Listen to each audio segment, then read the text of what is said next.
Halo, selamat siang. Selamat bertemu kembali dalam Dua Layar Dua Perempuan. Hari ini seharusnya sesi 10, tapi karena sesi 9 kemarin eh, harusnya dilanjutkan dengan sesi 10 di tanggal 10, tapi eh, ada halangan narasumbernya, maka yang harusnya hari ini, harusnya hari ini sesi 11, tapi karena ada halangan maka kita baru sampai ke sesi 10. Oke, kita tunggu narasumbernya.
Kita masih menunggu yang mau bergabung ataupun narasumber kita yang kita undang untuk bergabung.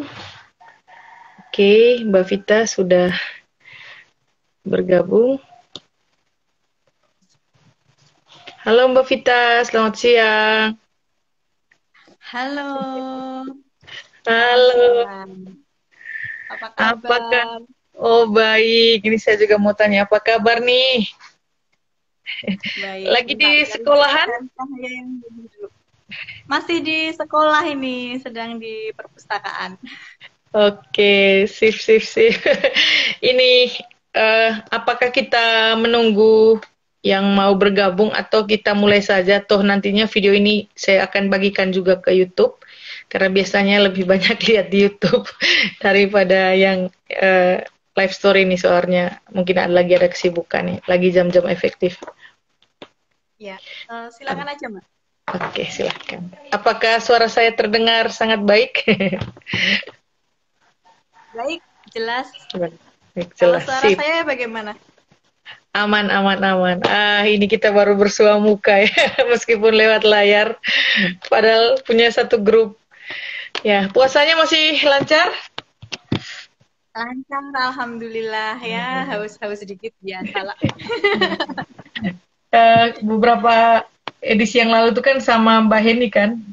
Terus saya bilang, Ya, bulan-bulan begini tuh kita mulai buat list di mana bukbernya ini, bukbernya di mana. Iya, biasanya di belakang kampus itu balai pembakaran ya dulu ya. Bakaran, aduh. Kapan ya murah ke sana lagi? Ayo bareng-bareng. Udah pada terbang ke tempatnya masing-masing. Masing-masing. Oke Mbak Vita, kita mulai saja ya. Karena mungkin nanti lagi ada kesibukan mau buka puasa. Baik.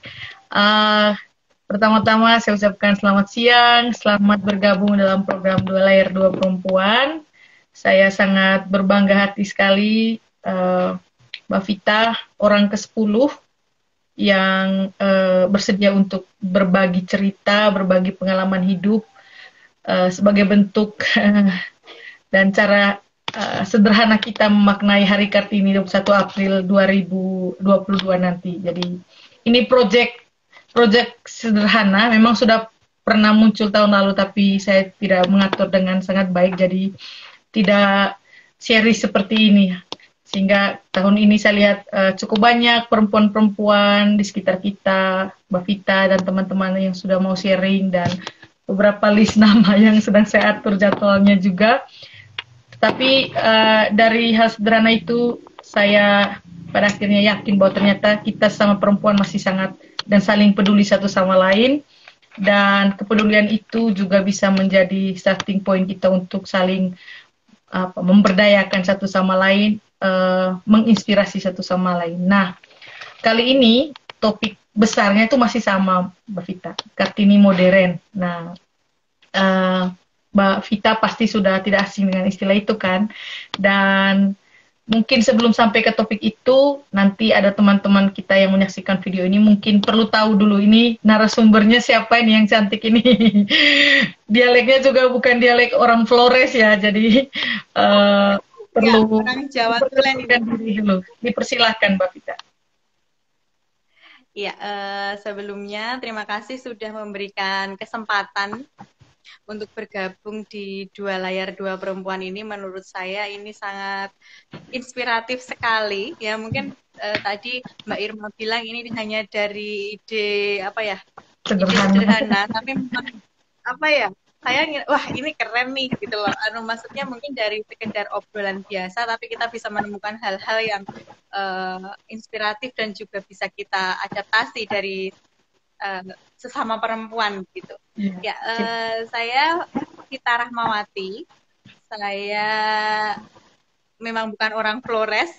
Saya tempat tinggal saya di Wonogiri, Jawa Tengah. Saat ini saya menjadi guru di SD Negeri 3 Pracimantoro, Kecamatan Pracimantoro, Kabupaten Wonogiri. Kenal dengan Mbak Irma dulu saat sama-sama digodok di Kawah Chandra di muka di UNY ya, gitu ya Pak ya. Iya, siap. Jadi untuk keseharian saya mengajar sebagai guru SD dan juga tentunya sebagai ibu rumah tangga dengan satu orang putri untuk saat ini. Oke, untuk saat ini itu saya garis bawahi ya. Ya dong, kan mau nambah. Ya, karena project satu itu kan waktu kami ada kan, berarti nanti kedepannya harus lebih cepat progresnya. Oke, sebelum saya lanjut, saya sapa dulu. Masa Mbak 4, masa aku cuma 1. Oke, semangat. Harus itu. Oke, saya sapa dulu ini nama akun Salva NDH. Kalau tidak salah ini mungkin teman-teman dulu dari Flores juga, dia juga pernah kuliah di UNY pasca sarjana. Kalau saya tidak salah, Oke, baik. Terima kasih perkenalan singkatnya. Jadi ya tadi seperti sudah diperkenalkan, ya profesi saat ini jadi guru di sekolah dasar. Tapi sebenarnya waktu kuliah itu kita sama-sama mengambil jalur magister pendidikan konsentrasi akademisi ya. Tetapi saya sangat mengapresiasi pada akhirnya Mbak Vita mau pada akhirnya turun kembali ke mengabdi untuk garda terdepan mencerdaskan anak bangsa, dan itu luar biasa sekali karena angkatan kita itu kebanyakan ya karena memang konsentrasi kita di akademisi. Tapi ya saya berbahagia Mbak Vita, Mas siapa ya kemarin teman kita tuh di kelas, Mas Arif Budi, Mas Arif Budin juga. Ya, itu. Banyak yang ke guru sih sebenarnya ya.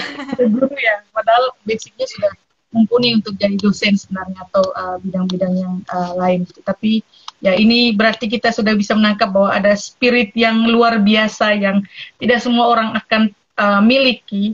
Dan ini yang membuat saya tertarik juga. Pada akhirnya kemarin juga kita sudah kontak-kontak di belakang layar.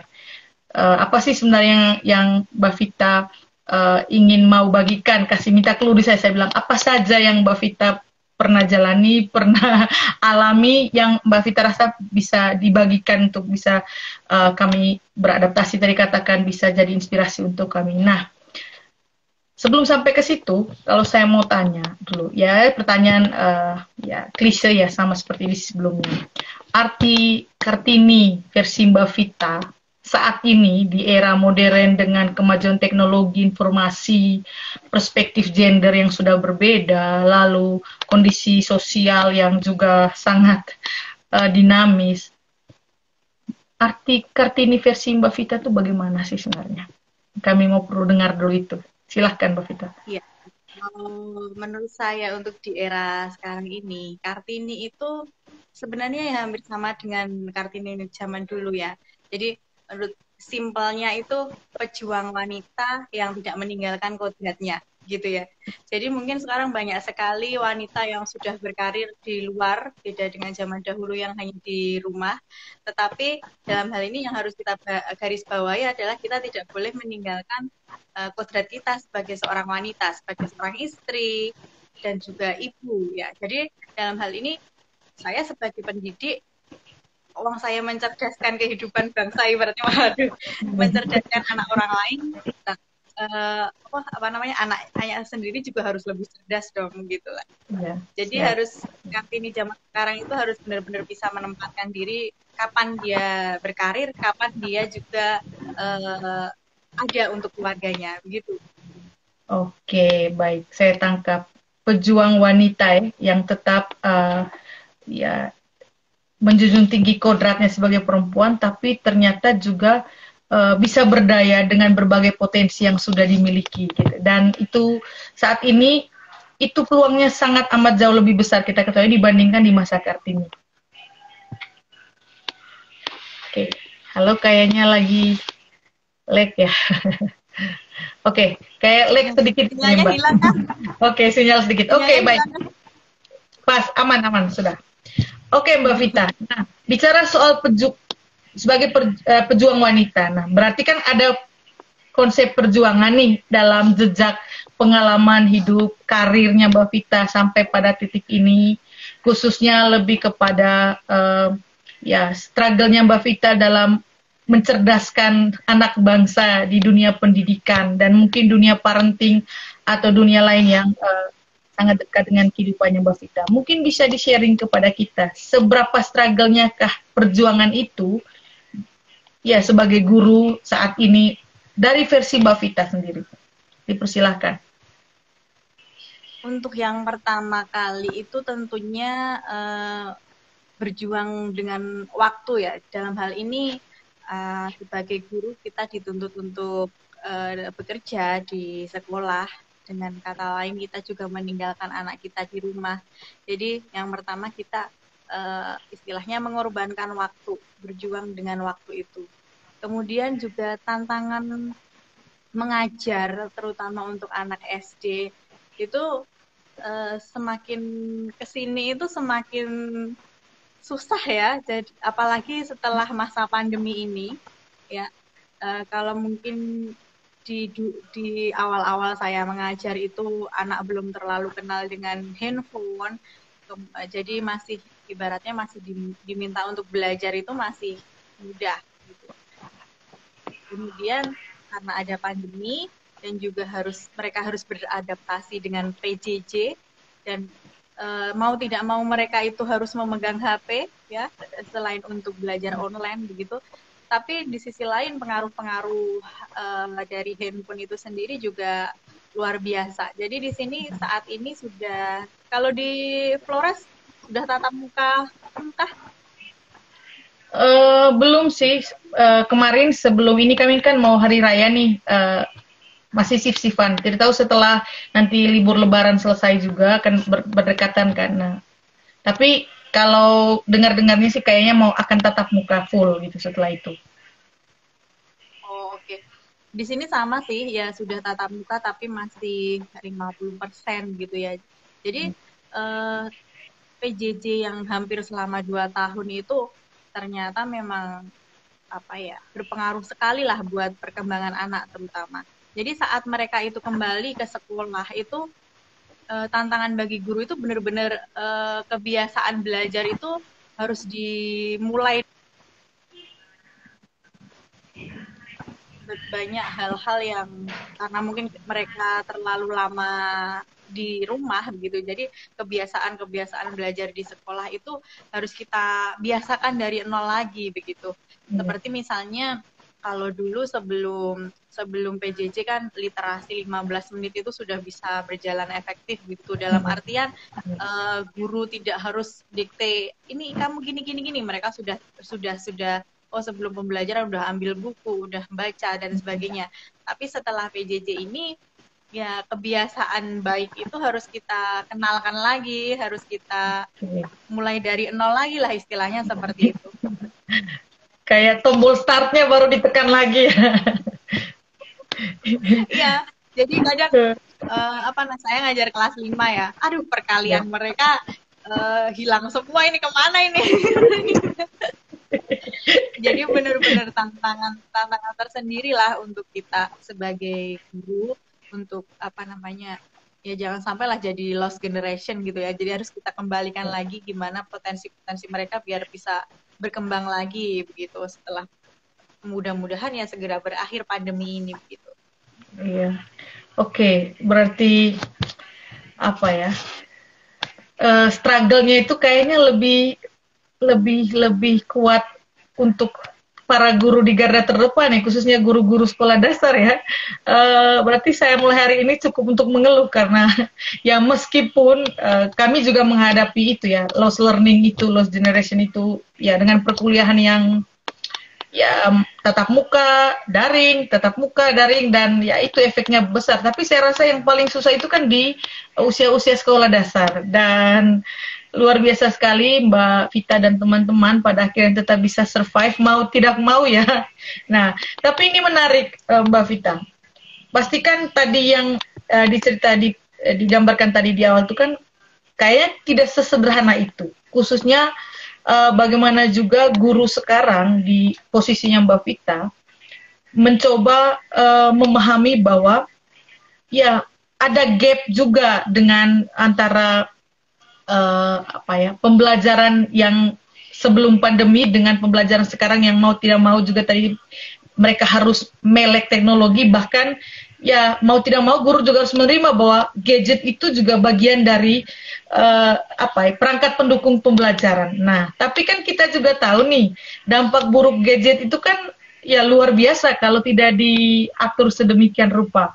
Apakah ini juga menjadi tantangan untuk Mbak Vita sebagai guru juga sebagai orang tua yang punya anak cantik Hanum yang ya pasti juga bersentuhan dengan gadget ini itu. Ini gimana pengalaman tips dan triknya supaya itu semua tetap pada jalurnya digunakan semestinya itu tadi. Jadi memang kalau sekarang itu ibaratnya memisahkan anak entah itu usia berapapun ya dengan gadget itu memang mustahil ya, saya bilang begitu. Pasti ada pasti sudah semuanya itu sudah mengenal gadget begitu. Nah, untuk hal ini ya fungsi kita sebagai orang tua maupun sebagai guru itu ya harus tetap mengawasi dan juga melakukan kontrol-kontrol. Untuk sebagai seorang guru itu ya kita tidak boleh bosan-bosan buat selalu mengingatkan, oh ini handphonemu itu kapan kamu waktunya make, kapan waktunya tidak boleh dipakai begitu. Jadi kalau misalnya anak ke sekolah bawa handphone, ya oke, pas pembelajaran yang mereka tidak membutuhkan handphone sama sekali ya oke, di silent dimasukkan tas. Tapi mungkin ada beberapa karena kita tadi juga harus mengenalkan digital skill juga buat anak masa sekarang. Ada masa-masa di mana misalnya harus searching di Google itu oke, silakan keluarkan handphonenya, cari kata ini atau cari pengertian ini melalui Google begitu. Dan itu juga tadi ya, pembelajaran kalau yang dulu mungkin cuma secara tatap muka, kemudian dalam PJJ anak dikenalkan dengan pembelajaran melalui gadget. Dan saat ini saya mencoba mengkombinasikan keduanya begitu. Jadi walaupun sudah tatap muka, tetapi pembelajaran melalui handphone itu masih tetap terus dilakukan. Jadi ada penugasan-penugasan misalnya pemberian materi melalui link video itu. Jadi keterampilan-keterampilan itu masih tetap diarahkan ya.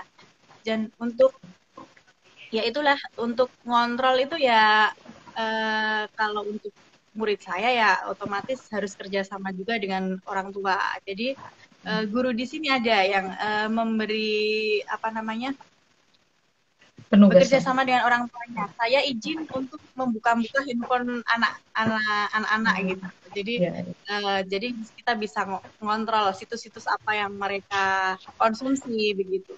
Nah setelahnya nanti baru kalau memang misalnya ada ini guru kelas 6 ini yang rekan saya guru kelas 6 yang sudah menerapkan itu, misalnya ada beberapa yang melenceng baru kemudian kita tindak lanjuti begitu.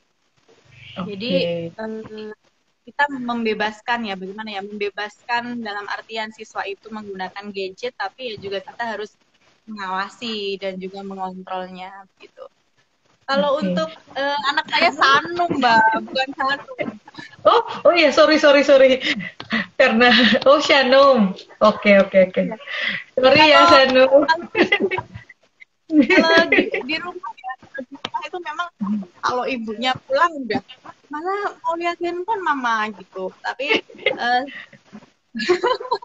saya juga nggak bisa ngelarang orang mamanya juga megang handphone. Kalau dia dilarang megang ya saya nggak adil gitu ya. Tapi selain itu saya mengalihkan dengan beberapa mainan edukatif dan juga buku cerita yang sesuai dengan usianya dia ya. Jadi yang masih full gambar begitu itu secara bukan saya memaksa, tapi entah bagaimana kalau dia mau tidur baca buku cerita, baca buku dongeng, dia tertarik sendiri dengan hal itu. Jadi walaupun tidak bisa mengurangi tidak bisa menghentikan dia melihat handphone, tapi paling tidak mengurangi frekuensi dia melihat handphone. Jadi kalau misalnya tanpa buku bisa 2 jam dia melihat handphone, kalau ada buku, oke lah 1 jam buku 1 jam handphone begitu. Jadi tapi tadi bukunya ya memang harus yang sesuai dengan tingkat usia dia, jadi dia tertarik sendiri. Terus dulu waktu awal-awal itu beli buku banyak itu cuma kan sayang nanti kalau rusak, bagaimana kalau anak kecil kan kadang masih suka coret-coret. Aku simpan itu Mbak di lemari gitu, di dus. Ternyata aduh beli mahal-mahal kok nggak ada gunanya gitu. Untuk sekarang aku deketin sama anaknya. Jadi di kamar ada buku, di depan TV ada buku, di mana-mana ada buku, sehingga karena dia sering melihat, sering akan ada gambarnya juga, dia lebih tertarik dan lebih itu tadi secara tidak langsung teralihkan lah untuk handphonenya kalau pas dia tertarik dengan buku begitu. Jadi untuk segi parentingnya gitu kalau aku caranya. Jadi kita sediakan juga hal yang lebih menarik daripada handphone gitu, supaya biar dia juga nggak kecanduan juga gitu. Tapi kalau untuk melarang juga susah ya. Jadi itu orang tua juga hampir setiap saat megang handphone. Jadi ada waktu dia pakai handphone, ada waktu juga dia explore dengan buku-buku favoritnya gitu. Oke, ini menarik ya. Kita tadi bicara dari edukasi, lalu larinya ke parenting. Tapi memang itu dua hal yang tidak bisa dilepaskan satu sama lain karena pasti ada saling keterkaitan. Nah, mungkin saya fokus ke parenting dulu nih. Ya, bagaimana Mbak Vita sudah sejak dini mengenalkan budaya literasi dengan stimulus menyajikan ya buku-buku sumber bacaan yang menarik untuk Shanum. Tapi mungkin juga Mbak Vita bisa bagikan tips, karena Mbak Vita juga ya selain orang tua, tadi kan pendidik ya di sekolah dasar. Mungkin bisa bagikan tips, karena begini Mbak Vita, saya tidak tahu keadaan di sekitar sekolah Mbak Vita, kondisi lingkungan sosial, budaya anak-anak di sana, tapi kalau kami di Flores kan masih banyak daerah yang tertinggal.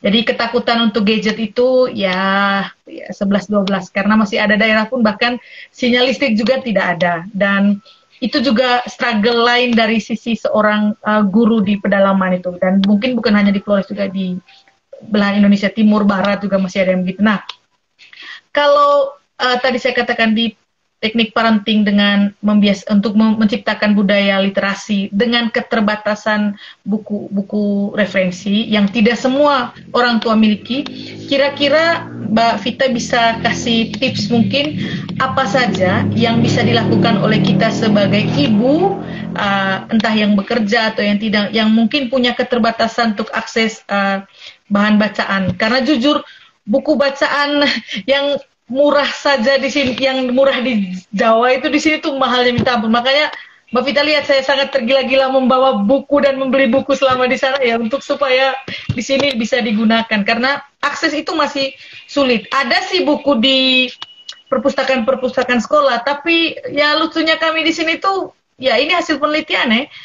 Guru tuh lebih senang bukunya itu rusak karena tidak terpakai di perpustakaan.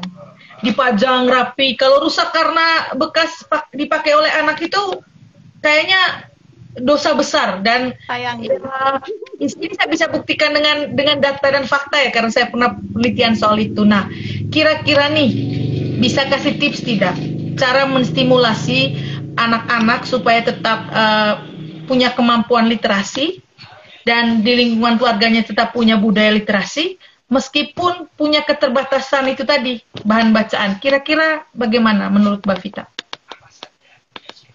Ya, ini berarti apa ya? Tantangannya luar biasa ya berarti di sana ya. Ibaratnya kalau di sini itu kan buku tinggal comot aja, mau pilih yang model apa ada gitu. Memang dulu Mbak Irma waktu di Jogja kalau lihat buku udah kayak lihat makanan enak aja langsung santap. Nah, itu dia tadi. Dulu pulang ke Flores, kopernya penuh sama buku kali ya. Biaya pengirimannya melebihi biaya tiket, Mbak Vita. Melebihi biaya tiket pulang. Iya. Mahal daripada tiket ongkir. Iya. Oke. Iya. Oke, itu gimana Mbak Vita? Ya, kalau di sini berarti ya apa namanya kreatifnya kita ya yang dituntut. Kalau misalnya memang sumber daya bukunya itu belum ada ya kita bisa mengawali dengan dongeng-dongeng zaman dulu itu kan banyak sekali ya. Jadi kita apa namanya? Jadi dalam hal ini literasinya di aspek mendengarkan dulu. Mendengarkan itu kan jadi ibunya menceritakan dongeng, menceritakan cerita-cerita inspiratif itu juga bisa. Nah kemudian mungkin kalau memang ya ini tadi jadi kreatifnya harus dituntut lebih, kita menulis sendiri misalnya apa namanya cerita-ceritanya begitu. Jadi apa namanya mungkin kita bisa menciptakan sendiri buku cerita untuk anak dengan dihiasi dengan gambar-gambar yang mungkin ya memang tidak semenarik buku yang terbitan di luar, tetapi kalau memang daripada tidak ada begitu ya. Jadi peran kita mungkin sebagai seorang ibu dan sebagai seorang guru dalam hal ini juga mungkin kalau di sekolah-sekolah mungkin literasi bukunya kurang, mungkin gurunya itu bisa membuat cerpen atau puisi-puisi begitu untuk sebagai sumber belajar atau sumber literasi bagi siswa-siswa begitu. Sebenarnya kalau di sini juga sebenarnya walaupun di Jawa itu belum semua sekolah itu mempunyai perpustakaan. Belum semua perpustakaan ada isinya juga. Dalam sekarang ini saya juga baru apa namanya ya berusaha buat memperbanyak buku bacaan di sekolah saya. Kemarin ada yang saudara yang membuka apa ya semacam wakaf buku gitu jadi donasi gitu. Oke, mau dong buat sekolahku gitu. Terus kemarin juga minta tolong sama Diput apa namanya dengan komunitas kunang-kunang apa ya kunang-kunangnya itu ya tolong nih buku cerita buat apa namanya menambah sumber literasi di SD-ku gitu. Kemarin sih baru diusahakan sama Diput gitu. Ya, mungkin kalau untuk era yang sudah globalisasi seperti ini, era digital itu mungkin ya kalau kita tidak bisa menemukan buku yang dalam bentuk cetak itu kan di internet juga ada ya. Jadi mungkin kita bisa apa namanya ngeprint sendiri tapi dalam artian bukan buat plagiat buat diperjualbelikan secara luas tapi cuma buat kita konsumsi sendiri begitu. Jadi ada e-book yang bisa kita print untuk ya memperbanyak literasi itu. Tapi ya itu tadi mungkin yang lebih simpel ya kita harus mengenalkan anak dengan kebiasaan mendongeng juga kan, jadi dari zaman dahulu itu sebelum ada buku juga kita sudah biasa didongengkan dan itu ada baiknya juga kita tanamkan lagi di dalam keluarga kita. Jadi ibaratnya literasi itu kan tidak hanya sekedar membaca dan menulis, tapi ada juga aspek mendengarkan, jadi aspek berbicara juga gitu. Jadi saya kira itu juga bisa menambah kosakata anak dan juga pengetahuan anak tentunya. Oke, aduh ini menarik sekali ya. Memang kalau pendidik plus ilmu parentingnya sudah kuat, ya bisa banyak pengalaman yang menarik ya. Iya, saya sepakat Mbak Vita ya. Sebenarnya selalu ada jalan kalau kita mau berusaha ya. Saya juga dulu ingat waktu zaman saya masih kecil, sekarang saya masih susah, apalagi dulu kami masih kecil. Memang akses untuk dapatkan bahan bacaan itu sulit ya, kami yang di Indonesia Timur ini. Tapi ya itu tadi, karena bersyukur orang tua saya juga ya itu tadi mau anaknya melek literasi, jadi kalau buku bacaan tidak ada, yang paling sering itu dongeng, dan itu justru yang terekam di alam bawah sadar, jadi lebih mudah untuk menulis karangan, lebih mudah dengan kosakata-kosakata baru, dan begitu sudah semakin maju ya baru mulai diperkenalkan. Ada dulu kalau tidak salah kami tabloid Bobo, itu majalah Bobo itu, meskipun dapat tekanan dari orang-orang kaya yang akses ke Surabayanya sering kan, jadi sisa-sisanya mereka kami berteman dapat, dan itu memberi efek yang besar. Nah, kembali tadi ke topik, apakah selama ini juga Mbak Vita bersama teman-teman perempuan juga punya kegiatan atau aksi-aksi nyata yang untuk lingkungan sekitar, khususnya yang sesama ya perempuan atau ibu-ibu, untuk menghidupkan atau membantu atau membagikan ilmu-ilmu parenting atau ilmu-ilmu edukasi selain di pekerjaan di sekolah itu tadi? Maksudnya ada kegiatan tidak bersama kelompok ibu-ibu RT, RW atau apa istilahnya, dusun? Karena pengalaman saya di sana kan aktif sekali tuh rukun tetangga, rukun warga gitu kan di Jawa itu. Nah, apakah itu juga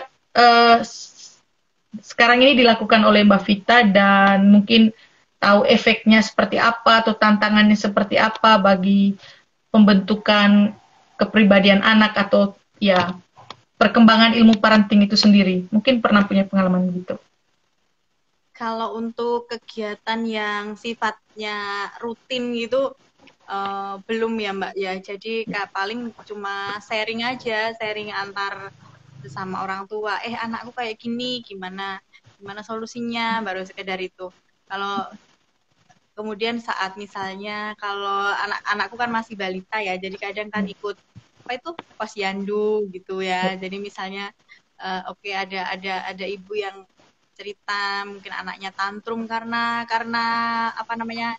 nggak mau berhenti main handphone gitu misalnya ya. Jadi terus kemudian ya ngobrol-ngobrol aja, kalau aku gini gitu caranya. Jadi kalau aku baru sekedar sharing dalam artian belum mengedukasi secara nyata dengan dampak yang besar sih Mbak. Cuma kadang ikut nimbrung aja kalau ada ibu-ibu yang mengeluhkan tentang anaknya. Kemudian juga khususnya kalau misalnya orang tua muridku ya, kadang mereka curhat lewat WA, aduh anak saya begini baru saya kasih solusi. Begitu aja sih Mbak. Kalau parentingnya mah tetap masih juara Mbak Heni itu. Luar biasa ya. Mak Jos itu senior itu. Luar biasa. Dia udah jam terbangnya udah kadang luar biasa. Keren banget ini orang. Maksudnya dia di rumah tetapi bisa menginspirasi kemana-mana gitu loh. Lalu kadang pikir juga aku yang kemana-mana aja segini di sini aja dia udah kemana-mana. Itu tadi makanya ya itu tadi menariknya bahwa pada akhirnya kita bisa kita hang dulu.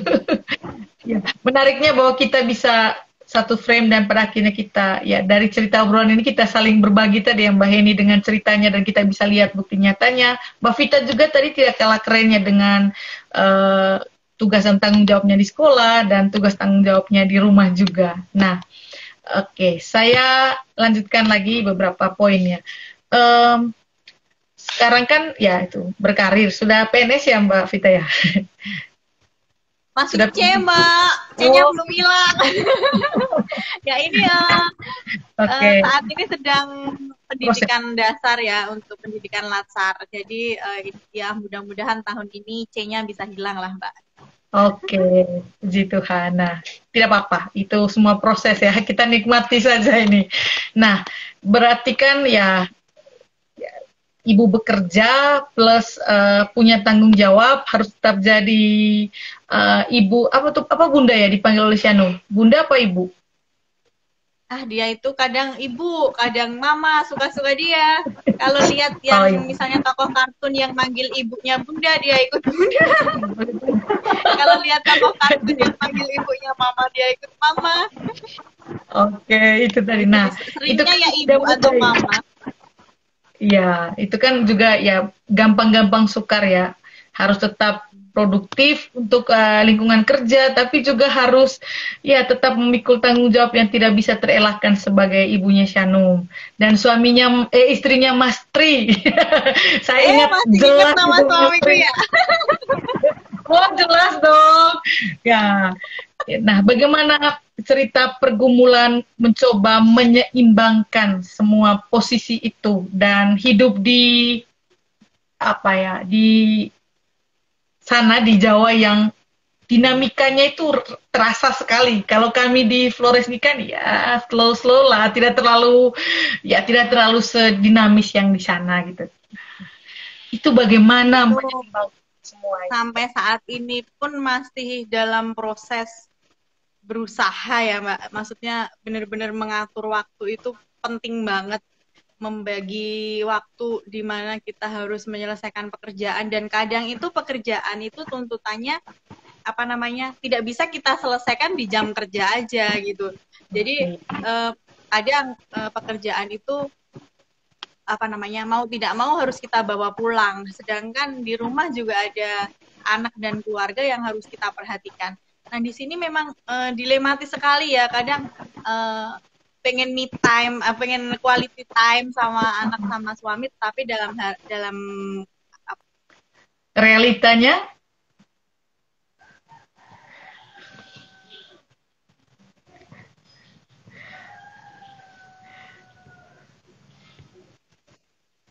oke. Okay.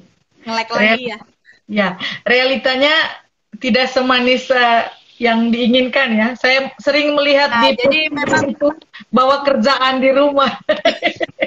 Jadi memang dalam hal ini dari kecil anakku udah tak kasih pengertian lah. Oh ini saatnya ibu buat kerja. Tapi memang walaupun waktunya mungkin tidak lama, tapi ada benar-benar quality time yang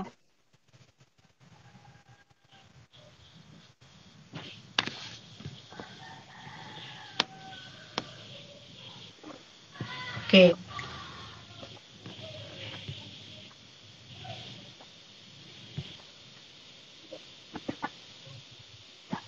tasnya itu mungkin memang tidak banyak waktuku sama anakku, tapi aku berusaha bagaimana saat aku ada kesempatan sama dia ya secara benar-benar berkualitas gitu. Jadi saat berdua aku coba tanya kegiatan dia di sekolah apa, terus tadi di rumah ngapain aja. Jadi aku berusaha tidak kehilangan momen-momen yang dia alami gitu loh. Jadi walaupun aku mungkin bekerja, aku tidak boleh kehilangan berita, nggak boleh kehilangan cerita tentang dia sedikit pun gitu. Ya, Jadi memang dari awal anakku aku ajak terus buat cerita. Selain itu juga aku nyeritain ke apa kegiatanku di sekolah tadi gini gini gini. Jadi oh dia tahu, oh ibunya kerja, sedang ada kerjaan gitu.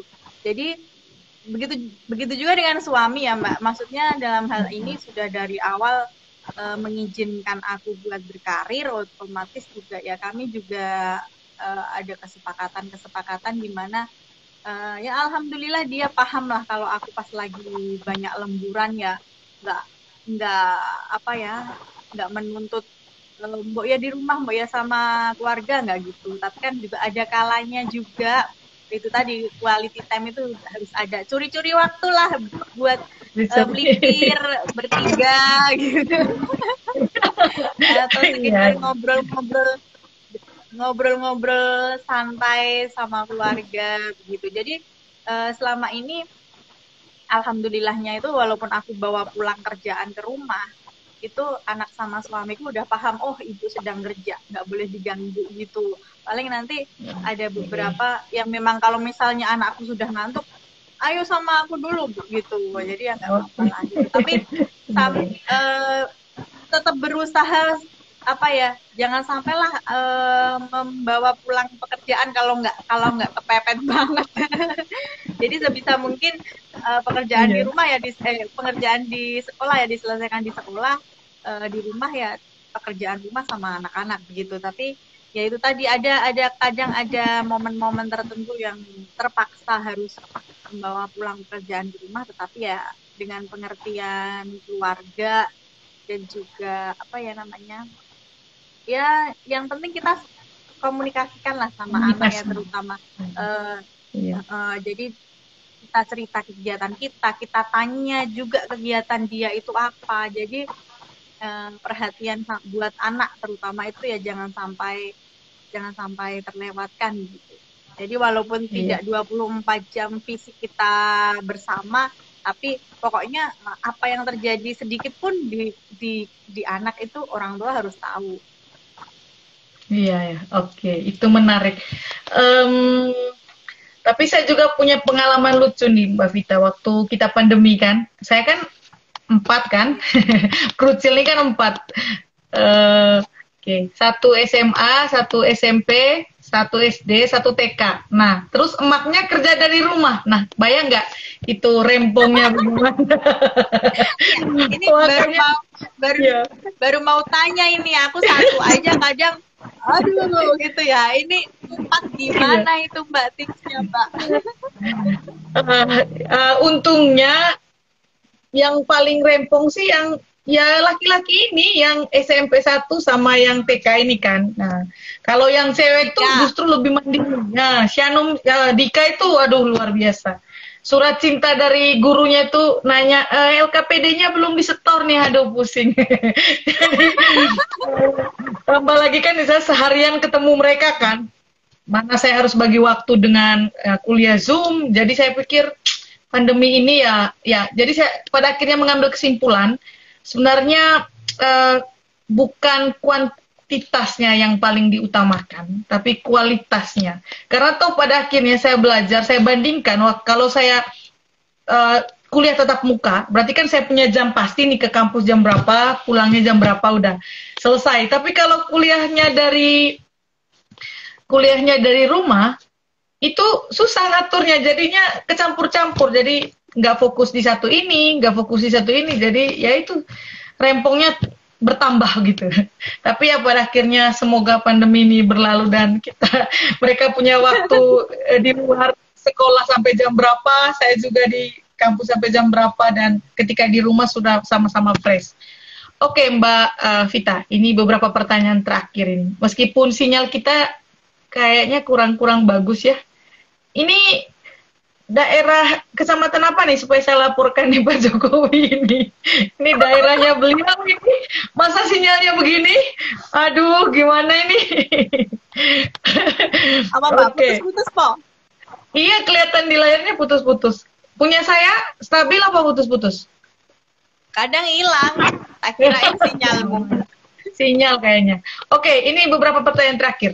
Mbak Vita punya struggle paling besar apa selama sampai pada titik ini? Jadi maksudnya punya tantangan hidup dan atau mungkin berada di titik terendah saat kapan selama ya hidup ini, dan ya sampai pada level ini pastikan punya cerita titik terendah, dan bagaimana Mbak Vita sebagai seorang perempuan bisa survive, bisa move on dari titik terendah itu, dan cara-caranya bagaimana mungkin bisa dibagikan ke kita. Kalau untuk apa ya?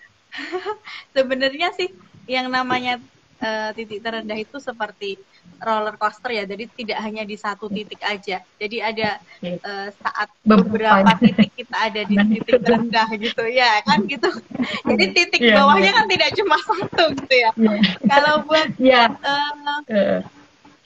jadi kalau untuk yang menurut saya kerasa banget itu dulu waktu perjuangan dapetin Sanum itu ya Mbak ya. Jadi kan dulu waktu aku sambil masih kuliah di Jogja, waktu proses menyelesaikan tesis itu juga dalam proses aku sedang program hamil biar bisa hamil begitu. Dan itu ada beberapa saat di mana dokter juga merasa kesulitan gitu, juga ada beberapa kegagalan yang harus aku alami di situ. Kadang sempet ya waktu itu juga sempet stop, nggak ngerjain tesis sama sekali padahal tinggal nyusun laporannya. Jadi dulu kan sempet Mbak Irma udah terbang ke Flores, aku masih terkatung-katung di Jogja ya. Jadi dulu sempat mikir kalau nggak, ibaratnya kalau aku perempuan gitu loh, kalau nggak bisa punya anak ngapain sih ibaratnya punya titel tinggi-tinggi gitu. Itu proses pernah sempat down di situ, tidak semangat ngelakuin apapun. Ya kerja tapi nggak ada target aku harus gini nggak, cuma lempeng aja hidup sambil kadang ya mengeluh dan sebagainya. Namun itu tadi seperti roller coaster ya, ada titik terendah juga ada kalanya kita itu bisa naik lagi gitu. Jadi saat itu udah, tapi karena dukungan orang-orang sekitar begitu juga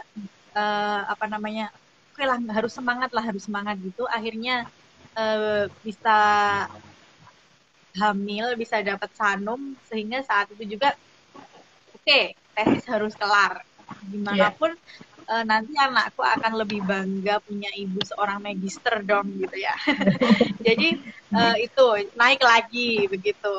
Kemudian sempat down lagi itu waktu udah S2 ya Mbak ini Mbak, udah S2 nih, udah punya anak juga, tetapi belum punya kerjaan yang ibaratnya itu benar-benar menghasilkan gitu ya. Jadi ibaratnya ijazahku belum ada gunanya nih gitu. Daftar CPNS gagal terus begitu, itu juga sempat down lagi. Tapi kemudian juga ada momen-momen di mana hidup itu nggak harus jadi pegawai kok. Maksudnya kita bisa tetap mengaktualisasi diri kita tanpa embel-embel ASN gitu ya. Kemudian ya bangkit lagi, tentunya dengan semangat dari orang-orang juga. Dan yang titik terendah yang kemarin tahun lalu baru aku alami Mbak, jadi ibuku dipanggil secara tiba-tiba. Jadi sakitnya itu nggak terlalu lama. Jadi dan dulu itu aku itu masih ibaratnya belum, walaupun sudah dewasa dalam artian umur, tapi untuk segi mengurus rumah tangga dan sebagainya aku masih sangat bergantung pada ibuku saat itu. Dan saat beliau pergi itu benar-benar kayak kehilangan arah lah begitu. Aku harus mengatur semuanya sendiri sekarang tanpa ibuku, dan masih harus bekerja. Ya mungkin orang di luar lihat aku biasa-biasa aja, aku pun juga berusaha buat tegar gitu, tapi itu ada titik-titik tertentu yang kok seperti ini sih, aku harus gimana, apa yang harus aku lakukan, ini udah harus ngatur rumah, harus ngatur keluarga, tapi juga harus tetap bekerja. Tapi memang hal-hal itu ya, titik-titik terendah itu bisa jadi tolak ukur lah panjatan kita. Jadi dari bawah itu biasanya kita akan naik lebih atas lagi gitu ya. Jadi kalau memang kita sempat dijatuhkan di titik terendah, itu adalah batu loncatan kita untuk melompat lebih tinggi lagi. Jadi oke lah kalau kita pernah jatuh, tapi kita harus bersiap buat melompat lebih tinggi gitu ya Mbak ya. Aduh, menarik ini. Jadi jatuh itu bukan berarti tertidur terus ya, tapi justru itu mungkin mengumpulkan kekuatan untuk bisa melompat lagi lebih tinggi. Dan Mbak Vita, saya, dan teman-teman perempuan lain di luar sana itu bahkan sudah pernah mengalami dengan versi masing-masing gitu. Oke, menarik tadi Mbak Vita katakan bahwa sampai pada akhirnya tadi bisa melompat lagi, bisa move on lagi dari titik terendah itu, ya dukungan lingkungan sekitar itu sangat berpengaruh ya, pasangan, keluarga, nah itu sudah pasti. Bagaimana kalau dengan lingkungan kita sesama perempuan? Seberapa besar efeknya lingkungan pertemanan yang paling mudah ya, pertemanan perempuan atau mungkin teman kerja perempuan yang turut andil untuk bisa membuat Mbak Vita tadi itu bisa melompat lebih tinggi lagi. Apakah mereka sangat memberikan kontribusi yang sangat bermanfaat atau justru mereka jadi lingkungan yang toksik nih ketika Mbak Vita di titik terendah? Itu gimana, Mbak? Ya, tentunya kita itu apa ya? Mungkin sudah kodratnya kalau wanita itu paling nggak bisa nyimpen masalah sendiri ya, Mbak.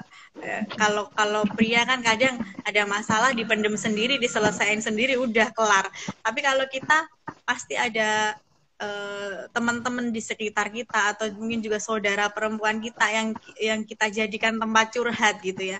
Dalam artian dalam hal ini ya saudara-saudara adalah kakak ipar, kemudian juga rekan kerja perempuan, tentunya menjadi semangat tersendiri. Kalau misalnya ada masalah ya aku cerita, jadi kan lebih lega mendapat masukan dari mereka.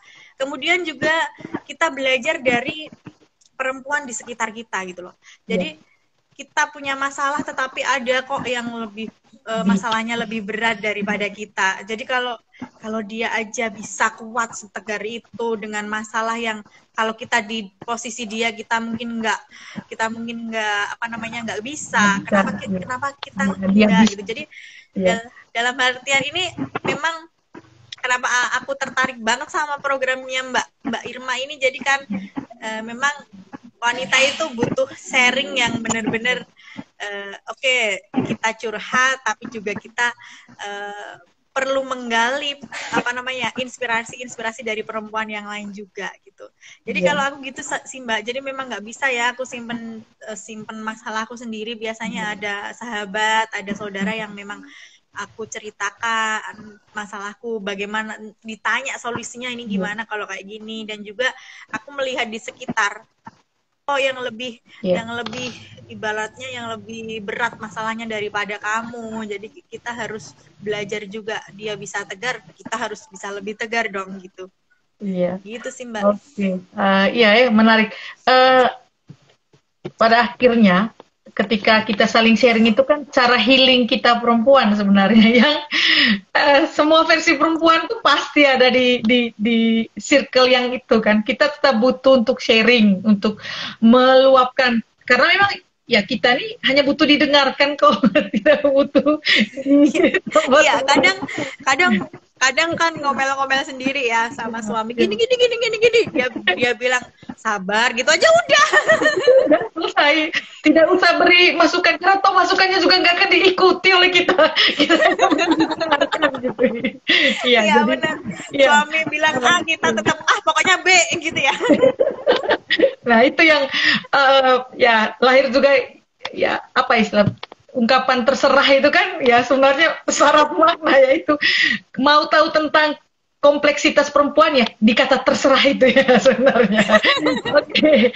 Baik, ini menarik dan juga menarik tadi ya disebutkan perempuan harus tegar, bukan Tegar Pambudi ya. Mungkin kalau Tegar Pambudi bergabung dia pernah gabung tuh Mbak Vita waktu sesinya saya sama apa nih Mbak Heni gitu, dia gabung. Judulnya jadi ganti apa dong? Nah, kita jangan dulu ganggu si Pak calon doktor itu ya, kandidat doktor itu. Dia lagi berjuang dengan dia punya tulisan akhir. Oke, Mbak Vita, berarti poin yang saya tangkap bahwa ya support system itu pasti kita butuhkan perempuan ya, dan yang paling tepat yaitu lingkungan perempuan juga, karena kita tuh pada akhirnya tetap mencari yang satu frekuensi dengan kita kan, biasa sama perempuan. Tapi juga kita tidak bisa pungkiri jarang circle perempuan kita juga itu ya kadang bisa jadi toksik. Nah jadi ya pintar-pintarlah memilih kalau rasa itu bisa selama itu baik dan bisa membantu kita untuk healing tadi, mengapa tidak ya? Karena toh pada kita tadi kembali kita hanya butuh didengarkan kok, dan yang mendengarkan itu pernah berada di posisi kita. Nah, jadi ya itu sesama perempuan. Meskipun kita tidak mengabaikan ya Mas Tri dan teman-temannya dan Bapak Bulan itu juga apa ya, orang-orang yang ya support system kita terbaik, tapi ya kalau juga dengan perempuan kan lebih enak nyambungnya, itulah mengertinya. Oke, terakhir nih Mbak Vita, mungkin ada pesan-pesan untuk teman-teman perempuan di luar sana yang lagi berjuang tadi melewati roller coaster hidupnya dengan segala permasalahannya. Kira-kira bukan pesan bijak ya, lebih kepada pesan ya tips dan triknya untuk berdamai dengan keadaan itu bagaimana? Ya, kita memang apa ya, perempuan itu dituntut untuk itu tadi. Kalau mungkin yang apalagi yang berkarir itu apa namanya, fokus dalam karirnya, juga dalam pekerjaannya, dan juga mungkin ibu rumah tangga itu juga, walaupun kita mungkin melihatnya pekerjaannya simpel, tapi itu juga luar biasa loh.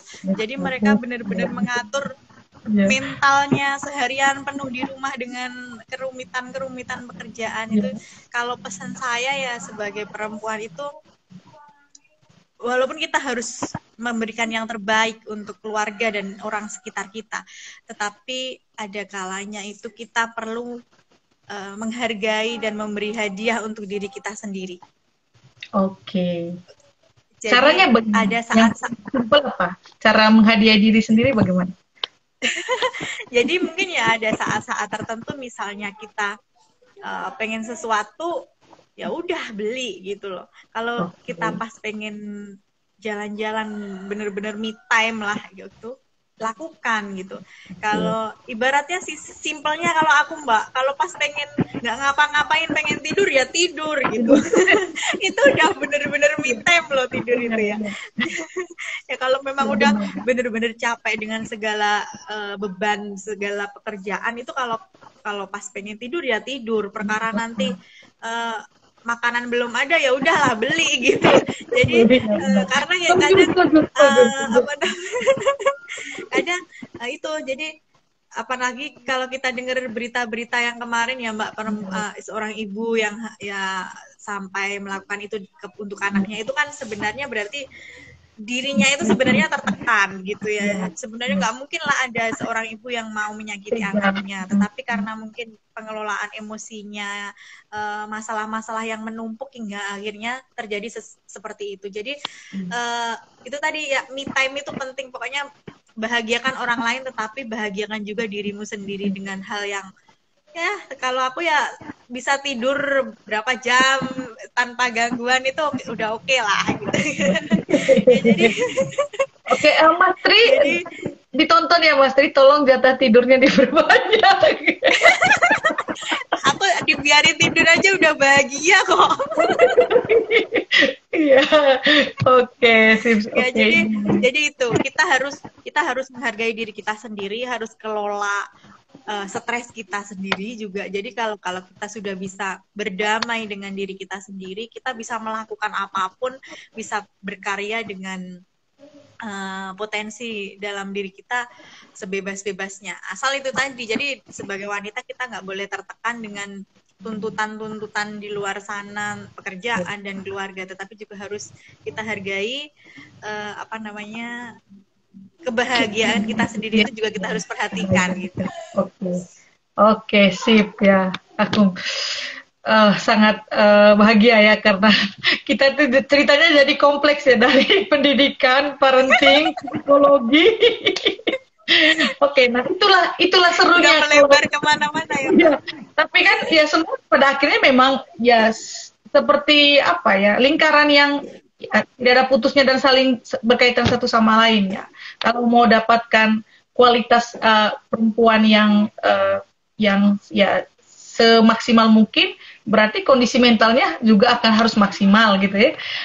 Dia bisa juga memerankan perannya itu dengan maksimal sesuai dengan potensinya dia tanpa tekanan, dan ya itu tidak datang sendirinya Mbak Vita ya, itu diusahakan, dan berharap semua perempuan-perempuan lain di luar sana dengan dukungan sesama perempuan di sekitarnya tetap bisa menjadi diri sendiri yang bahagia tadi, yang bisa berdamai dengan diri sendiri sehingga dia pada akhirnya bisa jadi perempuan yang berdaya dan potensial. Aduh, terima kasih sekali Mbak Vita atas sharingnya. Jadi kamu kangen nanti kopi darat ya Mbak Vita. Doakan semoga bisa merapat lagi kita ngumpul-ngumpul ya. Pak Ali tuh udah kode-kode. Ayo Ir, ayo Ir. Bapak enak aja ini ngomongnya. Siapa Pak? Pak Ali Mustadi. Waduh. Mbak, tapi itu bener-bener ya, selama ini setelah dari UNY itu aku itu PPG buat sertifikasi guru itu ya. Itu kan juga ada ujian-ujiannya dan sebagainya. Terus kemudian ya pokoknya ada beberapa sesi-sesi wawancara yang aku harus, kemarin latsar juga seminar proposal juga harus berhadapan dengan orang gitu loh. Tetapi bener-bener kayak aku tuh udah nggak bakal ada yang ngalahin Pak Ali gitu. Jadi perasaannya itu nggak ada yang setegang ngadepin Pak Ali gitu. Jadi Pak Ali pasti master untuk bikin orang itu. Iya. Jadi sekarang udah nggak bakal setegang Pak Ali lah. Iya sih, iya. Tapi berharap beliau sehat-sehat dan bisa bertemu kita lagi nanti kalau kita berjodoh untuk kembali ke sana. Mbak Vita juga tetap semangat menjalani profesinya, mimpi-mimpinya.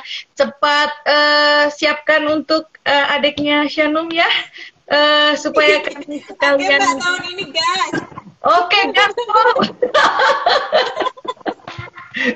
Ya kalau aku aja udah bisa, kamu masa enggak? Oke, kamu lagi. Kamu nggak 5, Mbak? Oh, enggak. Stop. Aku tuh malu kalau mau nambah Vita. Diput aja belum. Siapa lagi tuh? Oh, Dede udah ya? Diput nih, kita kan lagi ngutang Diput kan? Iya, Retno belum. Oh, ya, Mbak Retno udah nikah belum? Belum. Oh. Nah, itu kan dia sekarang kerjanya dosen di kampus mana itu, di Banyumas apa? Di mana kampungnya itu? Iya, berarti di daerahnya. Di kampung itu. Jadi ya kita support aja dulu mereka ya, termasuk yang baru satu-satunya. Kami yang master ini duduk melihat aja dulu. Oke, baik Mbak Vita. Terima kasih untuk obrolan kerennya hari ini, sangat menginspirasi. Nah, semoga kita semua mengambil hikmah dari obrolan ini.